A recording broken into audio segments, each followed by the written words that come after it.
इस वक्त की बड़ी खबर आपको बता दें, राष्ट्रपति चुनाव के लिए वोटों की गिनती जारी है। सबसे पहले सांसदों के वोटों की गिनती चल रही है। संसद के कमरा नंबर 63 में वोट गिने जा रहे हैं। मुकाबला बिल्कुल एक तरफा है और एनडीए की उम्मीदवार द्रौपदी मुर्मू का राष्ट्रपति चुना जाना तय है। द्रौपदी मुर्मू को एनडीए के घटक दलों के साथ साथ Shiv Sena, BJD, YSR Congress, JDS, JMM और एआईएडीएमके जैसे विरोधी दलों का भी समर्थन मिला। इसीलिए द्रौपदी मुर्मू की जीत में कहीं कोई शंका नहीं है। द्रौपदी मुर्मू को कितने सांसदों के वोट मिले हैं, इसका ऐलान बस थोड़ी देर में होने जा रहा है। सांसदों के कितने वोट द्रौपदी मुर्मू को मिलने वाले हैं, इसका एक अंदाजा हम आपको देंगे। राज्यसभा और लोकसभा मिलाकर के एनडीए के 450 सांसद हैं और इन सांसदों की वोट वैल्यू है 3,15,000।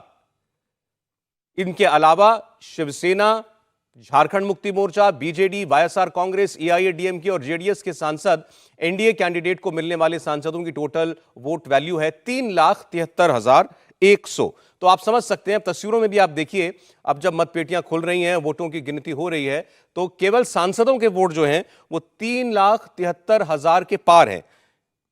जब इसमें आप बाकी वो दल भी जोड़ देते हैं, वो सांसद भी जोड़ देते हैं जो एनडीए का हिस्सा नहीं है, क्योंकि बहुत सारे लोगों ने एनडीए और खुद द्रौपदी मुर्मू की अपील पर उन्हें वोट करने का फैसला किया है। इसके अलावा बहुत सारे सांसदों ने क्रॉस वोट भी किया है।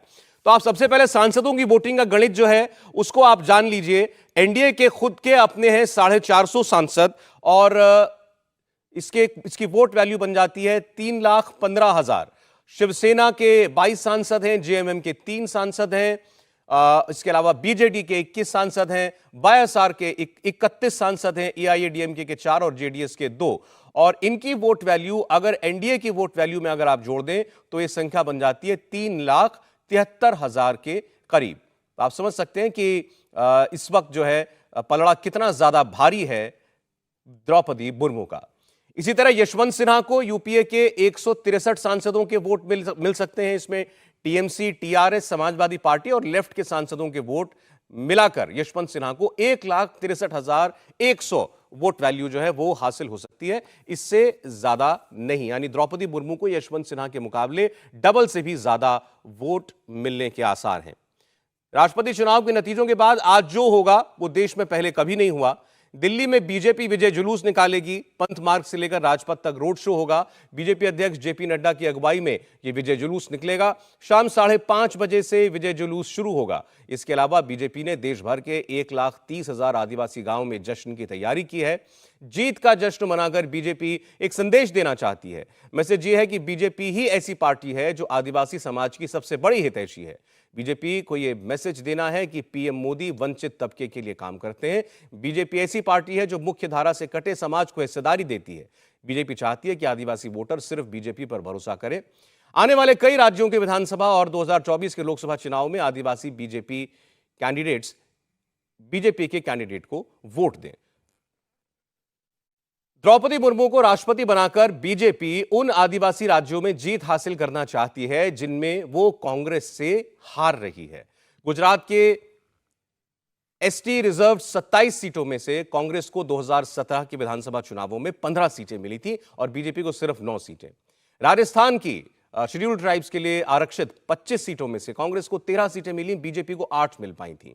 और छत्तीसगढ़ में तो बीजेपी का इससे भी बुरा हाल हुआ था। एसटी रिजर्व 29 सीटों में से 27 कांग्रेस जीती थी और बीजेपी को मिली थी सिर्फ 2 सीटें।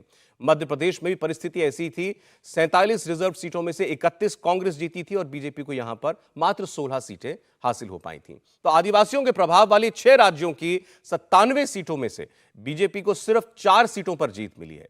यह बीजेपी के लिए एक टेंशन की बात है और इसी आंकड़े को ठीक करने के लिए कई लोगों का मानना है कि द्रौपदी मुर्मू को राष्ट्रपति पद का उम्मीदवार बनाया गया। कई राज्यों में एसटी के लिए रिजर्व सीटों पर बीजेपी कमजोर साबित हुई, लेकिन लोकसभा चुनाव में बीजेपी के आंकड़ों में सुधार दिखता है।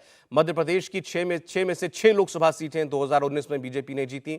छत्तीसगढ़ की 4 में से 3 सीटें जीती, 1 पर कांग्रेस को जीत मिली। तो लोकसभा चुनाव जब बात होती है तो वहां यह समीकरण बदल जाता है। और द्रौपदी मुर्मू के गांव से आप देखिए जरा जश्न की ऐसी तस्वीरें आ रही हैं, क्योंकि लोग माने बैठे हैं कि द्रौपदी मुर्मू का जीतना तय है। कि द्रौपदी मुर्मू का उड़ीसा के गांव की ये तस्वीरें इस वक्त आपके सामने हैं।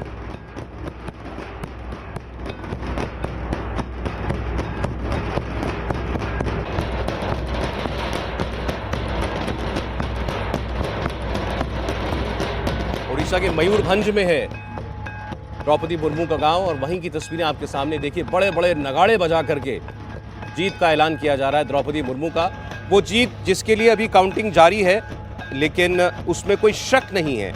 देखना ये होगा कि कितने ज़्यादा वोटों से द्रौपदी मुर्मू जीतती हैं। आपको बता दें कि जो आउटगोइंग राष्ट्रपति हैं रामनाथ कोविंद, उनको लगभग 7 लाख वोट मिले थे। 7 लाख वोट वैल्यू के करीब थी उनकी मतों की संख्या।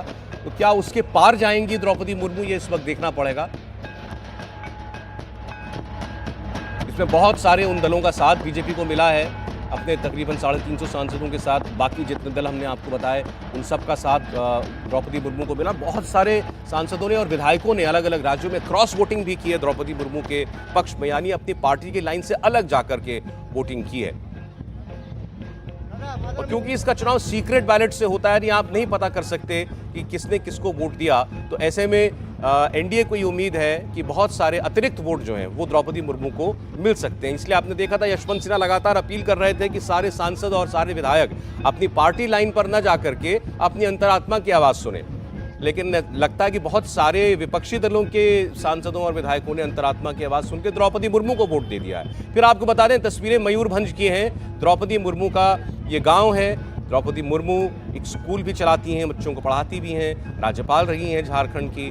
बड़े ही साधारण आदिवासी परिवार से उठ करके वो देश के सर्वोच्च पद तक पहुंचने वाली हैं, और ये अपने आप में छोटी बात नहीं, और ये भारत के लोकतंत्र की एक किस्म की जीत भी है।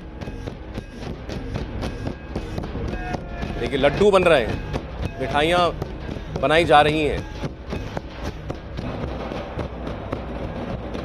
द्रौपदी मुर्मू को भी आपने देखा, वो तमाम राज्यों में गईं अपने लिए वोट मांगने के लिए, वो अपने लिए अपने पक्ष में समर्थन हासिल करने के लिए तमाम राज्यों में जाकर उन्होंने विधायकों से मुलाकात की है। तो अपनी तरफ से भी उन्होंने बहुत परिश्रम किया। 4 बजे के करीब नतीजे आएंगे। एनडीए उम्मीदवार द्रौपदी मुर्मू का आज राष्ट्रपति चुना जाना ये तय है। देखना होगा कि उनको वोट कितने मिलते हैं, लेकिन उनके घर पर अभी से जश्न का माहौल है। मयूरभंज की तस्वीरें आपके सामने, ओडिशा का मयूरभंज।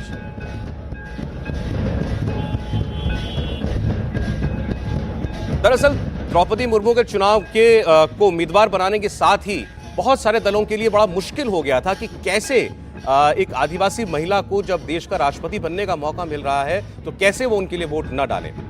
द्रौपदी मुर्मू की जीत कई मायनों में बहुत अहम है। नरेंद्र मोदी के बढ़ते महत्व का नतीजा भी मानी जाएगी ये जीत। यूपीए के घटते कद का भी रुझान है ये जीत। यूपीए के कई दल एनडीए को वोट के लिए मजबूर हो गए, कई विरोधी दल खेमा बदलने को मजबूर हो गए, और एनडीए के समर्थन में कई राज्यों में क्रॉस वोटिंग भी हुई। एक तो आदिवासी और ऊपर से महिला वोटर, वो सब द्रौपदी मुर्मू के लिए वोट करने के लिए मजबूर हुए।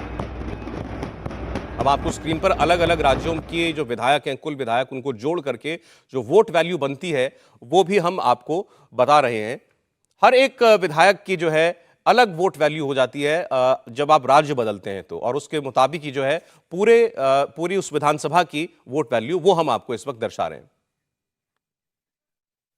और मयूरभंज में द्रौपदी मुर्मू के क्षेत्र में लोग क्या कह रहे हैं जब चुनाव के नतीजे भी आए भी नहीं उससे पहले ही, सुनाते हैं आपको। लोग खुशी से आज सुबह से नाच रहा है, वो उत्सव मना रहा है। सियोर दीदी, आपने सुना, उन्होंने कहा सुबह से उत्सव मना रहे हैं। ये श्योर है कि दीदी जीतेंगी। अपने इलाके में बहुत काम भी किया है द्रौपदी मुर्मू ने, खासकर बच्चों की पढ़ाई को लेकर बहुत साधारण जीवन जीती हैं। एनडीए ने, भारतीय जनता पार्टी ने इससे पहले भी उनको एक सम्मान देते हुए राज्यपाल भी बनाया था। और आप झारखंड की परिस्थिति सोचिए, जहां पर कांग्रेस पार्टी के साथ सरकार है जेएमएम की, हेमंत सोरेन की, लेकिन फिर भी वो भी विवश हुए कि द्रौपदी मुर्मू के लिए वोट करें। इंडिया टीवी हर वक्त हर जगह डाउनलोड करने के लिए सर्च करें इंडिया टीवी न्यूज।